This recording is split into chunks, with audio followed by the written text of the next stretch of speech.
Supreme কোর্টের নির্দেশ অমান্য করে তালিকার অমিল ও তথ্যের স্বচ্ছতা ছাড়াই উত্তর চব্বিশ পরগনার বসিরহাট ও সুন্দরবন এলাকায় নাগরিক শুনানি চলায় সাধারণ মানুষের মধ্যে তীব্র ক্ষোভ ছড়িয়েছে।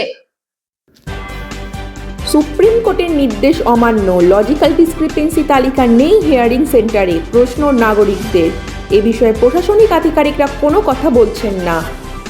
উত্তর চব্বিশ পরগনার বসিরহাট মহকুমার সীমান্ত থেকে সুন্দরবনের একাধিক জায়গায় আজ শুনানি পর্বের জন্য নাগরিকদের হিয়ারিং সেন্টারে এসেছে। বেশিরভাগ সেন্টারে দেখা যাচ্ছে যাদেরকে ডাকা হয়েছে তথ্যের ভুল দিয়ে তালিকা টাঙানো হয়নি। এই নিয়ে রীতিমতো সাধারণ নাগরিক ক্ষোভ উগরে দিয়েছেন।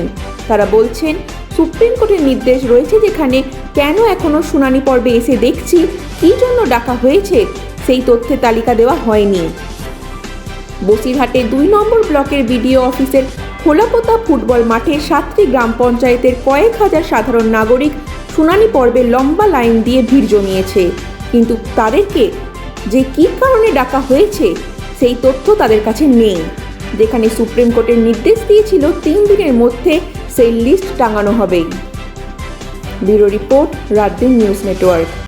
প্রতিবন্ধী আমি তো 80% প্রতিবন্ধী। হ্যাঁ, হামাগুড়ি দিয়ে আসলাম। তো কেন? কারণ আমি হাঁটতে না পারলে হামাগুড়িতে ওই তো টাকি রোড থেকে এটা হেঁটে আসতে হবে। তো টাকি রোড থেকে এটা তো আমাকে কেউ ঘাড়ে করে নিয়ে আসি না, আমার তো হেঁটে আসতে হবে।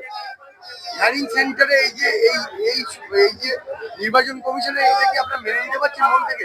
না না না না হ্যাঁ? না, এটা এটা এটা হ্যারাস করা হচ্ছে। তো বিশেষ করে যারা প্রতিবন্ধী শারীরিক অসুস্থ যারা, তাদের পক্ষে এরা অনেক কষ্টকর ব্যাপার, বুঝছেন? এটাকে দেখে আনা মানে এদেরকে কষ্ট দেওয়া হচ্ছে। আপনার নাম?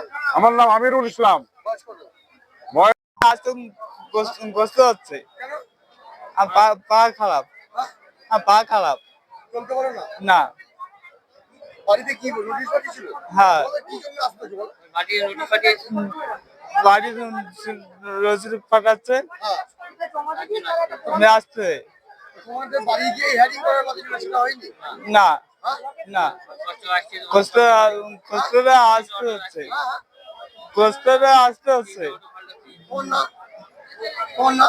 আব্দুল শ্রীমন্ডল, আব্দুল শ্রীমন্ডল।